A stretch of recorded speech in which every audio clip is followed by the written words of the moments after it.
অবশেষে স্বস্তির জয়। আজ কিন্তু বলা যেতে পারে যে মোহনবাগান কিন্তু কিছুটা হলেও স্বস্তির নিঃশ্বাস ফেলল। আজ নৈহাটি বঙ্কিমাঞ্জলি স্টেডিয়ামে মোহনবাগান সুপার জায়ান্টস বনাম পিয়ারলেস স্পোর্টস ক্লাবের কিন্তু হাড্ডাহাড্ডি বা জবরদস্ত লড়াই ছিল। আর এক গোলে কিন্তু মোহনবাগান করলো আজ বাজিমাত। আজ 23 মিনিটে কিন্তু জার্সি নাম্বার 81 প্রথম গোল করে, প্লেয়ারের নাম টংসে, এবং তিনি যে গোলটা করে, গোলের পরে কিন্তু আর কোনো গোল হয় না এবং ওই একটি গোলে কিন্তু মোহনবাগান আজ পুরোপুরি বাজিমাত করে। এই বিষয়ে দু দলের কোচই কি বলছে অবশ্যই তা থাকবে আপনাদের জন্য।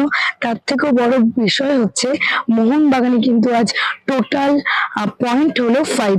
হ্যাঁ, মোহনবাগান আজ নিয়ে মোট 4বার কিন্তু মাঠে নেমেছে, 2বার ম্যাচ ড্র হয়েছে, 1বার হেরেছে এবং আজ কিন্তু স্বস্তি নিঃশ্বাসে বিজয় হয়েছে মোহনবাগান। চলুন কোচরা কি বলছেন অবশ্যই শুনবো। Things are happening like what we want to happen. The game is different, and it's different environment and different things, different movements are happening. But मैं अभी बोलना चाहता हूँ कि this team will be better in the mid season. I'm not saying we are not, I mean जो next game में हम ऐसा होगा जो परफॉर्मेंस ऐसा नहीं देगा, but this team will be better. ये 3 वीक का ही हमारा प्री सीजन था, and from the 3 weeks then we played our first game. वो अंडरस्टैंडिंग नहीं है तो वो कॉम्बिनेशन नहीं होगा गेम में, जैसा आप देख रहे हैं. This is just our 4th game, and I am sure that in future games के लिए हमारा अंडरस्टैंडिंग होगा. We are going to create very good chances where जो अट्रैक्टिव फुटबॉल दिखाई देगा. That is for sure. We are just one step where we are going to get there. আগে এটা যদি ডার্বি হতো দেন না পেনাল্টি পেতো, আগে যদি মোহনবাগান হতো দেন না পেনাল্টি পেতো. আমরা যখন থেকে খেলেছি তখন থেকেই চলে আসছে বড় টিমকে ফেভার করা, বড় টিমের সব ভুল মাফ.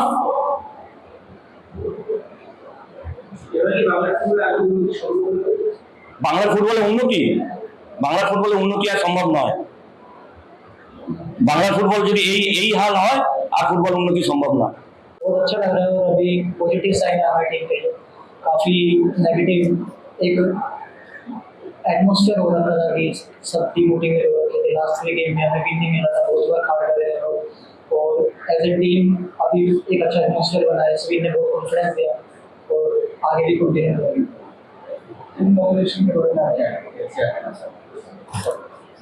ओवरऑल कुछ नए प्लेयर भी आए, तो अभी टीम कॉम्बिनेशन अच्छा है. वैसे ट्रेनिंग कर रहे हैं लोग काफी टाइम से, तो कुछ नए प्लेयर हैं, उन्हें थोड़ा एडजस्ट होने में टाइम लग रहा है. बट ये है कि जो जिसको भी चांस मिल रहा है टीम में सब 100% क्या लगता है. जैसे आप लोग परफॉर्म कर रहे हो कैटेगरी और कोच से बड़ा सा ऊपर जाना चाहते हैं, तो आपको क्या लगता है. ऑब्वियसली हम लोग मेंटेन करेंगे. अभी कुछ चीजें हैं जहाँ पे हमें काम करना है, उस पर हम लोग काम करेंगे. और इतने सपोर्टर आते हैं हमें सपोर्ट करने के लिए, तो हमें जीतना ही होगा. नेक्स्ट जो भी मैच हमारे सब मैचेस मस्ट विन. শুনলেন কোচরা কি বললেন।